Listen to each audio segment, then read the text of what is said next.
Here. This maybe the speed. Sorry, that's a little fidgety. So writing might be.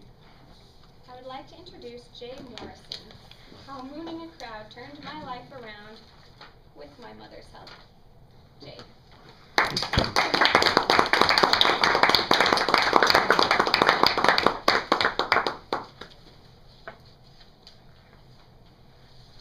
How mooning a crowd turned my life around with my mother's help. I do need to clarify something. The help was with turning my life around. There was no way my mother's going to help me moon a crowd. This happened because in my younger days, I made a career out of being lazy. It was fair to say that I was excellent at my job. I did have a problem though. I couldn't figure out what to do on my day off. I couldn't lay around on the couch because that's what I did for work.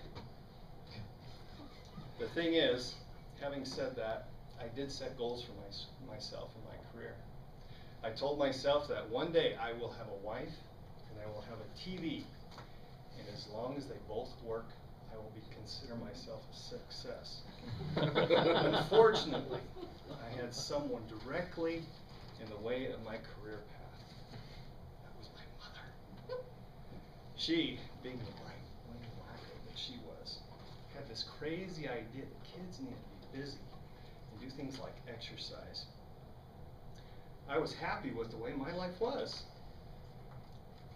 And I thought that my mother knew nothing about my life. Nothing. Then a dark day came, not only for me, but for this entire country. Because I read in school that we have the right to life, liberty, and the pursuit of laziness. And that, at least for me, was about to end. Because she signed me up for swimming. I had to get off the couch and now do something, like practice. I hated practice. All we'd do is drive down to the pool. I'd put on my little Speedo, pool, and go back and forth, back and forth, back and forth, back and forth. And I hated that. Now my life was not good. But then came my life-changing moment. It happened on the last race of the last meet. Now you need to understand that because it was my philosophy that I always put in minimal effort on everything that I do, I always wound up in the loser's bracket. But something was different this time. I noticed the kid next to me get totally lapped in a previous heat. And the kid that beat him only beat me by half a lap. So I did the math, and I knew I had a shot at beating this guy. So as we approached the blocks, something was different. There was a new excitement, some adrenaline, a rush, the will to win. I had to stop myself and think, this is kind of weird. I have some ambition. Nevertheless, I got up on the block, perched myself to get ready for the start. Just as I heard, on your marks, I bent over to get ready for the race. And I noticed something very, very, very important. My Speedo was completely untied. I had not yet studied physics, but I intuitively knew that the force of my body hitting the water was about to be met by an equal and opposite force taking my Speedo with it.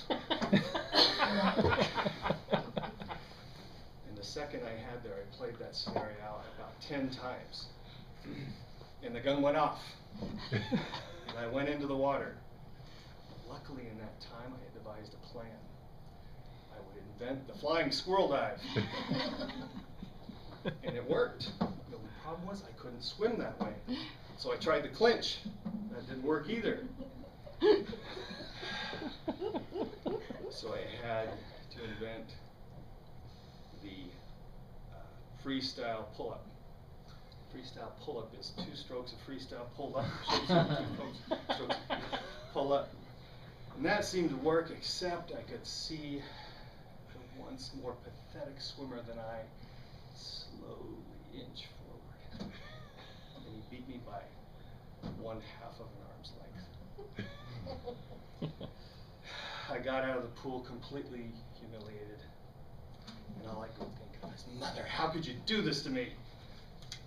You made me moon this crowd against my will. But then I felt a hand on my shoulder, and it was my mother. She squatted down and looked me right in the face. And she said, Son, I saw something different in that race. I saw some effort. And I paused and I thought,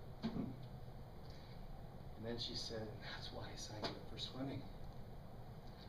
So I thought to myself, maybe she does know something about my life. Thank you.